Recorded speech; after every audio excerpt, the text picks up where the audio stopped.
ভোটের আগেই রাজনৈতিক উত্তেজনা। বিজেপি বুথ সভাপতির বাড়িতে বোমাবাজি। বিধানসভা ভোটের আগেই নানুরে রাজনৈতিক উত্তেজনা।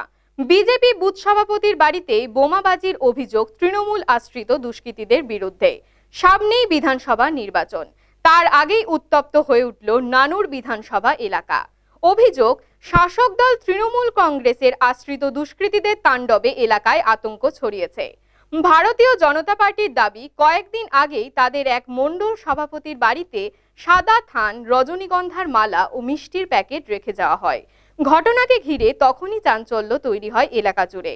এর মধ্যেই গতকাল গভীর রাতে বিজেপির এক বুথ সভাপতির বাড়িতে বোমাবাজির অভিযোগ উঠল তৃণমূল আশ্রিত দুষ্কৃতীদের বিরুদ্ধে।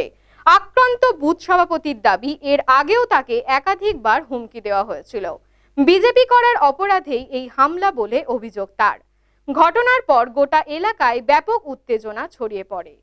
রাত 1:30 নাগাদ ঘুমন্ত অবস্থায় ছিলাম, হঠাৎ দেখি বোমের আওয়াজ। ঘর খুলে দেখি আমার উঠোনে বোম শুধলি, ধোঁয়ায় কিছু দেখা যাচ্ছে না। কেন? কি কারণে? এই বিজেপি করি এই কারণে। বিজেপি করেন বলে বোমা মেরেছে? হ্যাঁ, কতটা আতঙ্কে আছেন? আতঙ্ক তো আছি, ভয়ে ভয়ে আছি। এর আগেও কি কোনোদিন আপনাকে হুমকি দেওয়া হয়েছিল? আমাকে দেওয়া হয়নি, আমার একটা সাইডে ছেলেকে হুমকি দিয়েছিল কি বলেছে? যে এসব করলে তোদেরকে দেখে নেবো। আমরা উঠে কিছুই দেখতে পাইনি, শুধু চারিদিকে ধোঁয়া। কখন ঘটনাটি ঘটে? ওই 1টা 1:30টা। আওয়াজ শুনতে পেয়েছেন? হ্যাঁ, যে ওই তো তখন ঘুমন্ত অবস্থায় উঠলাম, দিয়ে দেখলাম কি দেখলেন?